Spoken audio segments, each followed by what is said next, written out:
Благодаря.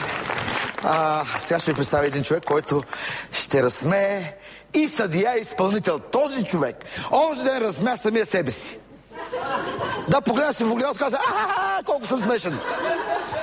Това е известният цар на комедията. Наричаме го Нос смях. Филип Аврамов Фицата!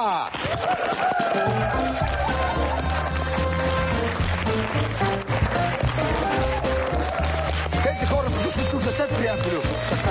Разсмей ги. Благодаря. Фица, Фица, Фица, Фица! Не дейте, срамувам се, благодаря. Здравейте. Аз съм ФА. Все така се представям, защото то навсякъде съкращения. Ако не е съкратено, не ти разбират, бе. Ето, аз живея в ЕПК с РЗП. Знаете ли какво е ЕПК? Едроплощен кофраж. С разгъната, застроена площ. Глупости. Къде е едроплощен кофраж, къде е ЕПК? Виждате? Все едно на циците да викаш бюст. Да, освен ЕПК, аз имам ДНК, НДК, ЕГН, БДЖ, СДС, БСП, ДПС, но нямам пари. И ето, один ден отивам да кандидатствам за кредит. 500 лева. Не ми стигаха за пералня. Отивам, гишето е така малка дупчица.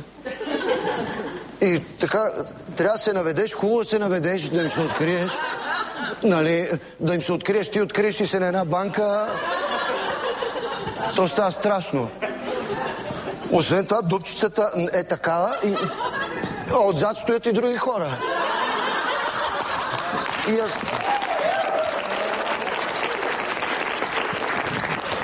Да, монтирана така и аз, нали, защото ме е срам, аз съм срамежлив човек. И тръгвам нещо и най-накрая реших. Заставам се на дупчицата и аз казвам: добър ден, аз за такова, за бърз кредит, жената от дупката. Запознат ли сте с ОЛАП? Към какво? Аз много хора познавам, ама ОЛАП...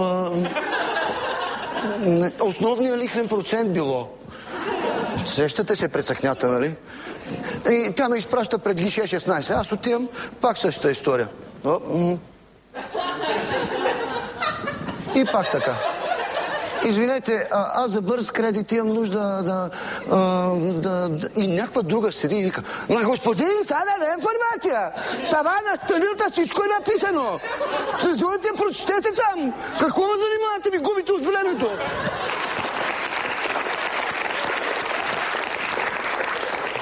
И виждам на стената написани 45 формуляра, 68 въпросника, 36 уточнения и още 15 подточки. След 2 часа откривам най-важната за мен част. Къде да отида? Гише 23. България на 3 гишета, викам. Отивам на гише 23. Добър ден, аз... по някой път са таки работи. Добър ден, аз за бързия кредит отвътре ми каза един: ма господи, вие снимка носите, бе? Какво ми губите времето? 2 паспортни снимки и колежката на 16-то гише. Ама аз... Няма аз, бе, не ми да кълбе, момче, как си върша работата. Айде! Отивам аз пак при колежката. Добър ден, аз за бърз кредит... господине... Първо трябва да отидете да получите документ от БРХДМА.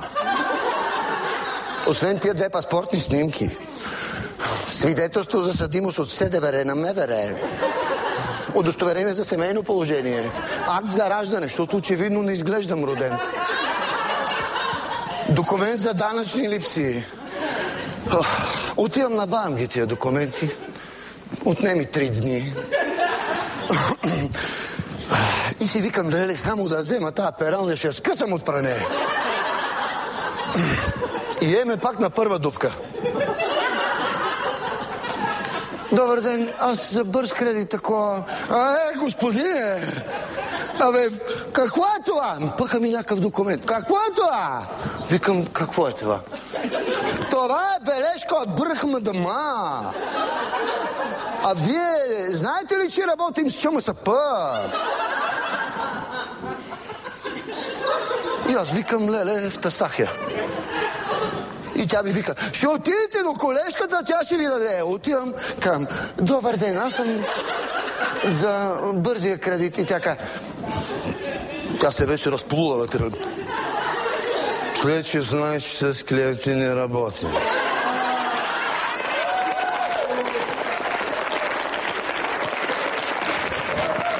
И аз казвам, ама, момент, сега 16 без 5.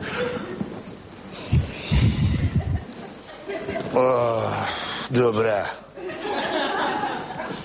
Ами, ето, донесох документите, тук набутвам, тя ми го фана и пак отидете в 16 стая, ви казах, и оттам и най-накрая викам, леле, ей, внимай, това оби, Рико не мърда, всички на пода!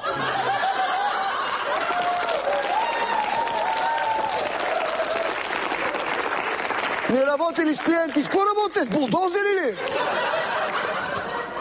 Абе, не беше баш така, нали, не извикахте неща, ама ми се стори уместно. Накрая занесох чамасапато и банката ми вика, честито, добре сте. Да, получавате 482 лева. Ама аз трябва за 500 лева за бързия кредит. Да, така е. Ама трябва да си откриете влог за 5000 лева, да може да покриете кредита.